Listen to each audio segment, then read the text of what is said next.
Kashmir life के science talks season 2 में नाजरीन आपका खुशामदीद। आज की जो बातचीत है, कन्वर्सेशन है, एक निहायत ही अहम रिसर्च के हवाले से है, जो एक कटिंग एज, एक ब्रेक थ्रू, एक इंटरवेंशन हो गया है, एक डिस्कवरी हो गई है। जो लीड कर रहे हैं हमारे प्रोफेसर खालिद शाह साहब, जो हार्वर्ड मेडिकल स्कूल में प्रोफेसर हैं और डायरेक्टर हैं centre for stem cell and translational therapy के। डॉक्टर साहब, आपका खुशामदीद कश्मीर लाइफ के शो में। शुक्रिया मसूद साहब, अस्सलाम वालेकुम। अस्सलाम वालेकुम। डॉक्टर साहब, काफी टाइम से हम इसकी चर्चा हो रही थी कि आप कैंसर के एक निहायत ही डेंजरस ट्यूमर के हवाले से काम कर रहे हैं। शुरुआत मुबारक से करेंगे कि इसमें ये रिसर्च कंक्लूजन की तरफ जा रही है और आप वैक्सीनेशन की तैयारियों में हैं। तो शुरुआत इसी बात से करेंगे, अगर आप तफसील हमें बताएंगे कि ये रिसर्च क्या थी और इससे ये ऑलरेडी न्यूज़ में थी, one of the 10 major interventions that humanity was expecting. तो बिल्कुल आप अगर हमको बताएंगे तो हम निहायत ही मशकूर रहेंगे शुरुआत में। We have been trying to figure out how do we treat most aggressive tumors like GBM, which occurs in the brain. And for me, it's more of a journey rather than just finding something new. So over last decade or so, I've been focusing on figuring out something that is new, and by the grace of Allah, things have worked in our favor. I think there's been a lot of patience from my side, from my team side, and one of the things we looked at some years ago is, can we use cancer cells to kill cancer cells? And this is something people had done this before, where you could take a cancer cell and you could lyse it or irradiate it and then use it in a patient as a vaccine. But the results had not been very successful because in cancer, you have to understand that you really cannot only vaccinate, because vaccination works well for, smallpox or for COVID. But for cancer, what is really important is that you kill the cells first that are remaining there. So our idea was, can we, and we know that from many solid tumors like the breast tumor, the lung tumor, the brain tumor, the melanomas from the skin, that majority of these, unfortunately, when people get cancer of this type, in majority of the cases, there is a surgery. And what remains after surgery is a few percentage of cells, like 10% or 15%, or in some cases even less. And these are the culprits. These 15-20% cells actually grow back either within the same organ, or they metastasize, go to the other organs, like the breast cancer ultimately ends up in the brain or in the liver. So we thought, cancer cells have this amazing property of finding their own tumors or traveling distances. Can we use a live cancer cell and use our expertise of genetic engineering and CRISPR gene editing and repurpose it? Basically, what we wanted is that to keep some of the original properties of the cancer cells, like its ability to travel to distances and its ability to present neoantigens. This is a term which is used in vaccine therapy quite a bit. And then arm it with weapons like cell killing agents, immune therapeutic agents, and safety switches. That's what we've done. We've taken a cancer cell, retained few of its original properties, added 3 or 4 new properties by gene editing and gene engineering, and tested it in different models. While doing this, you have been busy with this research for almost a decade, and there have been various abortive attempts to actually reach this conclusion. What was the main distinction that actually helped you make succeed in comparison to all earlier efforts that failed? I believe in creating systems. I think you have to understand that you cannot generate naive ideas. So we all get an idea every now and then, and I believe that every individual has the ability to get a unique idea. Now, if you don't have a system in place, you cannot actually funnel that idea and get a product. And I think this is happening worldwide, that people have different ideas. So for me and for my team, what was important is to create a system where if the ideas do come, which do come to scientists, as you know, that we put it through that funnel system and we generate a product. So over years, we have been, building mouse models, building tools for genetic engineering and gene editing, understanding cell biology, understanding immunotherapy.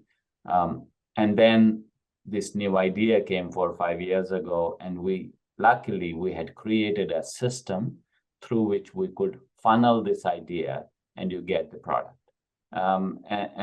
So I speak a lot about innovation and orchestration of ideas. And for me, for my mindset, an idea is an important part. We all do get it, but orchestration, how do we actually do this in research settings or in any other settings? How would this go to the next level? So the difference here is that we're not a one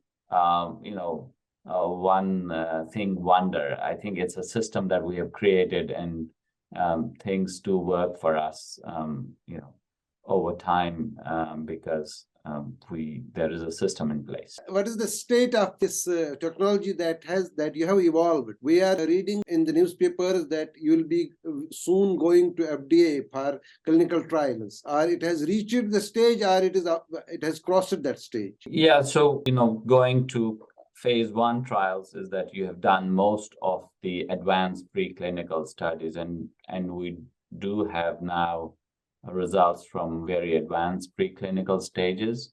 And if we do get funding, that's the next step, then we will reach out to FDA and seek for approval for phase 1 trials in patients. So you also have to understand that it's not a drug that we can give to patients. We have to extract the cells, the tumor cells from the patient, gene edit, gene modify them, and give it back to them when the tumors reoccur. That will be the first indication or first application of this method, that we give it to patients whose tumors reoccur, so we can actually cure those tumors and then vaccinate them against that tumor. So hopefully, inshallah, in next 2 to 3 years, we're hoping that we'll be able to do so. Before I ask you about the new gene editing CRISPR-Cas9 technology and how it is revolutionizing the management of human crisis, the human space, it is very important for me to ask you about your learning curve from Srinagar to one of the best research institutions on earth. And most probably, I think you will be the first professor ever from Kashmir at the Harvard Medical School. Yeah, that's true. Might be true, but I normally don't look at where I am, but I always think where I came from. Kashmir is in my heart every day. I think about Kashmir and people, my friends, my family, on a day-to-day basis. So that's the drive, because there's a saying from Iqbal that if you remember your roots, because if you don't remember your roots, you will not see spring every now and then. And I think that is the core of what I believe in every day. But the journey has been very straightforward for me, although there have been hiccups in between. I think I really wanted to do gene editing, genetic engineering since I left Kashmir. But there was a goal that I also wanted to figure out: how do we cure tough cancers? And as I said, these things are not small 100-meter dashes. These are marathons that you make them as a part of your life. And what I do is a daily part of my life. I don't see this as a job. I don't see this as, that there will be accolades. There will be good days. There will be bad days. But it's a part of my day-to-day life, and I don't feel like I'm working, whether it's a weekend, whether it's a night, whether it's a morning. It doesn't matter for me, because this is the flow. And for me, two things are important. I think one is patience, and the second is persistence. And I always tell young people now that these are the two things, and we live in a very digitized world where things are up one day, things are down next day. You have to do something meaningful, and you should ask yourself, am I saying the same thing what I said 5 years ago, and am I very consistent to make a difference? I just wanted to know if you could share about your days of schooling and your college. Those were the days, those were different days. Is there any? Yeah, I believe that your college and your school is your home. I strongly, tell people that, best schooling is your home. And I think we were blessed to have, my grandparents and my parents who actually gave us meaning to life. And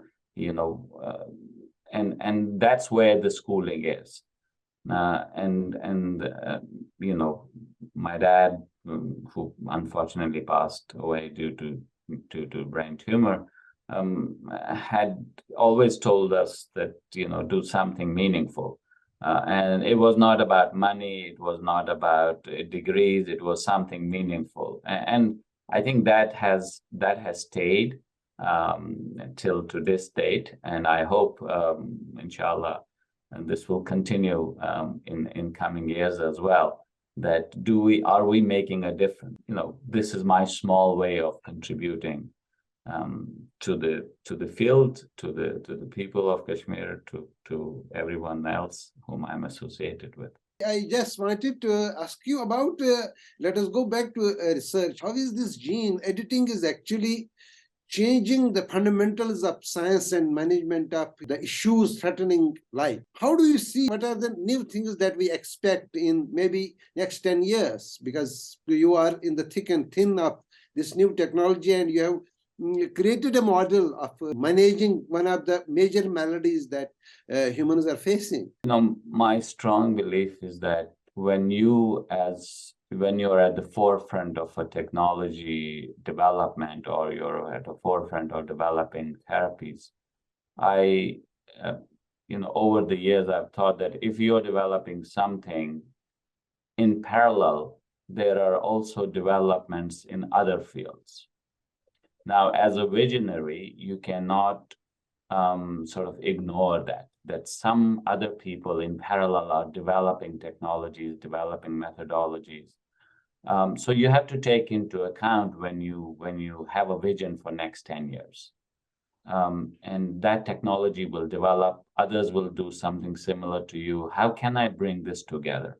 That's one thing, that you need to have a vision of how your own technology will develop, how the sister technologies will develop in parallel.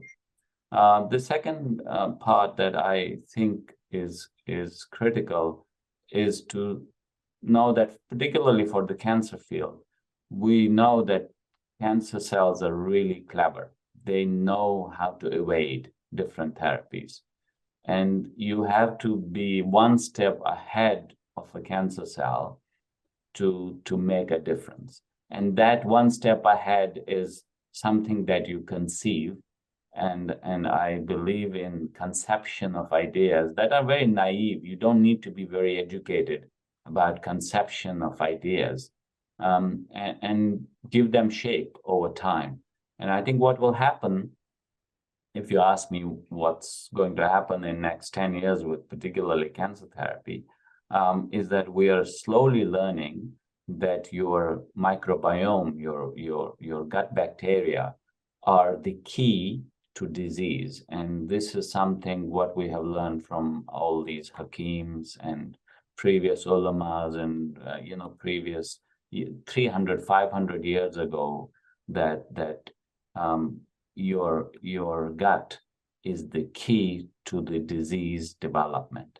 And if you fix the gut, you fix a lot of diseases. And we're now learning in cancer therapy that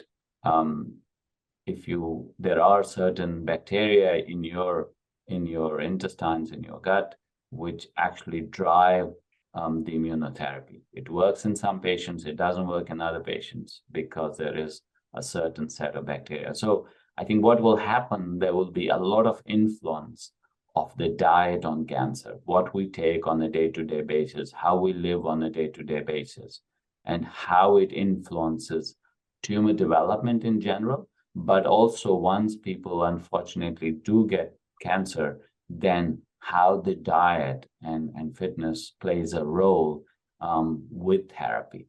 I think that's going to happen in 10 years. And I think and we all know that people are becoming more and more conscious about their lifestyle. And that's going to be the key. And we are trying to do this now in the lab. That's the next thing we're looking at. How do we bring diet into the mainstream and bring modulation of the gut with the immunotherapies for cancer patients? So that is your next goal in research, your lab's goal? Well, it is. We just have to get the funding. I wish I could do more. The issue is that you have a lot of ideas that you want to do, but you have to get funding to do the research. And as scientists, we have to raise funds.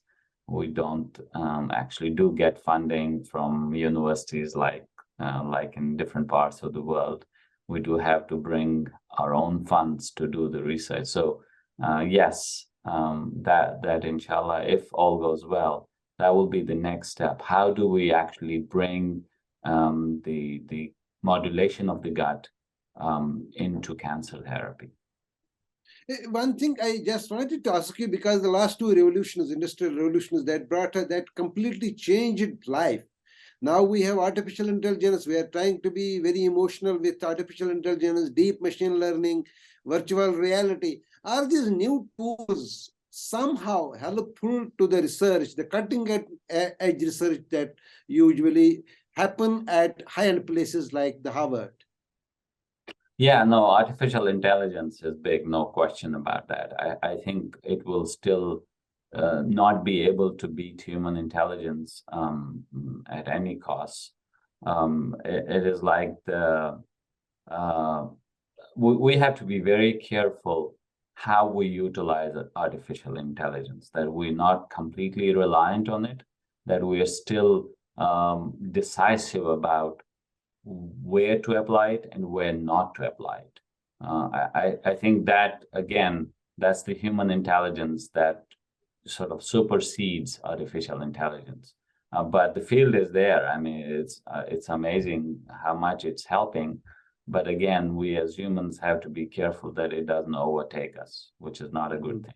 Professor Shah, before concluding this conversation, I understand that you have paucity of time right now, but I just wanted to know, because you have studied in Srinagar schools, you have gone to the college, you have gone to the university before moving to the US. What would be your suggestions in making our campuses at par somehow with the best research institutions on earth? We did have some interventions. We have 2 institutions where good research is taking place for the last 2 years, and you must be aware of that. But what should we do to inculcate the culture of research, scientific research in the new generation? Yeah, I think it's a great question. I always believe is that we as people make institutions. So it is not somebody who makes institutions. And even when the institutions are made, we are the people who run these institutions, who study in these institutions. So I think for me, if you ask me how would this happen? So first you have to have a vision. These things do not happen overnight. So you have to have a 10-year vision or 20-year vision and saying, okay, in 20 years, I would like this institute to be like one in Harvard or one in Imperial or one in Oxford. And within these 20 years, this is my roadmap. And for that, we need people to think very positively, and we need people to believe in themselves. We are all human beings. We all have capabilities. I always think that, and I've said this time and again, and I'm repeating this now, is that we all have an ability to be unique, all of us. Now, take an example of Usain Bolt, for example. He is the fastest runner in the world. Do you think there are no other faster runners, or when he was running fast, there were no other faster runners than him at that time? No, there were, and they were not identified, or they didn't fall into that field, or they were running a computer somewhere, didn't think that they should run, right? So it's known that only 2% of the people in the world, even less than 2% in the world, are doing something that they are good at, right? So falling into the right place and doing the right thing, what they're good at, is key. Now, who is going to identify that? And these are sort of early mentors. I strongly believe in mentorship, where your mentor could be your parents or your friends who tell you this is right, this is not right. So I think early on that has to happen, that we have to pick the right people, we have to have the right mindset, and these people build institutions. So vision and having the right people who are passionate about what they're doing, about their own sort of place, their own state, that we want to make this happen, is going to be the key. I think it's the people rather than the institutions. Except at the conclusion, just a small question. There are very limited career choices in Kashmir, especially in Srinagar. Everybody wants to be either a doctor or an engineer. How come you didn't choose either of the two? No, I wanted to be the doctor as well, but I also wanted to be a different doctor. I think that is that's the core of my heart. I'm doing medicine at the core, but I think I also had choices when I left Kashmir to be a full-fledged doctor as well. But I started liking what I was doing, honestly. I thought that this was a better way to contribute to medicine.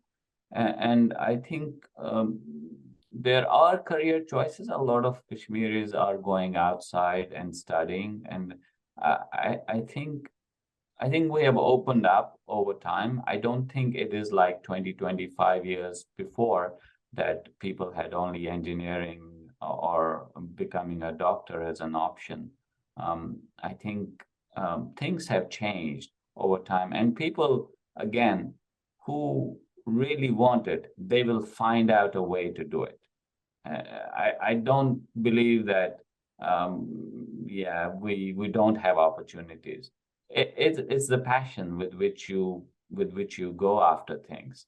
And I advise to young people, young students, have that passion. Don't look back. Don't question yourself. Go for it. And even I've had some people tell me, "Oh, how do I write emails to attract people?" I said, "No, you don't have to write good English emails. You just have to show that passion in that email. and people are not really keen about, and they know that even when you write that there is something in this guy or something in this lady that she wants to or he wants to do it, and it will come out. So go for it. Don't be positive. Those are my suggestions to people in Kashmir or young people in Kashmir who want to go after careers. Professor Shah, where you completed your PhD or postdoc? You did both in US? No, I did it in Europe, and I'm glad I did it in Europe because I think I learned a lot of things there. So I learned a lot of things in Kashmir growing up. I learned a lot of things in Europe. I spent 6 years there. And I then came here and did my fellowship here. So I think degrees for me, I think it's been a journey rather than getting degrees. I think it is something inherent in everybody that you need to express. And don't try to do too many things. I tell people, do one good thing, and that you can make a difference. Your PhD was also about these genetics around this cancer? No, it was more about genetic engineering and gene editing. So then you could apply it to anything. So, Dr. Saab, so nice of you, great of you कि आपने हमारे लिए इतना वक्त निकाला, हमसे बात की, and we hope कि next time in summers when you are in Srinagar, we can have a face-to-face conversation and we'll talk more about your life, your times, your research, and the new goals you will set for genetic engineering in your field. No, thank you. I just want to end with one thing for people of Kashmir, if you allow me to. Please. I think we have brilliant people here in Kashmir. The only 2-3 things I would advise them to, pick up, their careers early on, whatever they want to do, and get mentors, get mentorship from people early on if they are undecided. And I'll be happy to provide my expertise and my sort of what I've learned over time. And we all have something in us. Believe in yourself, and you will, inshallah, do well. So nice of you. और हम उम्मीद करेंगे कि clinical trials की इजाजत हो और आपको गवर्नमेंट से फंडिंग मिले, इंस्टीट्यूट डोनर एजेंसी से फंडिंग मिले, ताकि कायनात में जो इंसान के जो मसले हैं, वैसे तो बहुत सारे कैंसर्स हैं, कम से कम एक से तो निजात मिल जाएगी.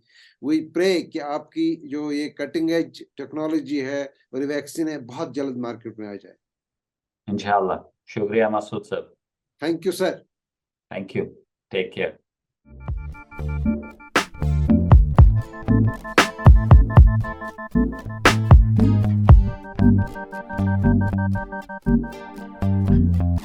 Thank you.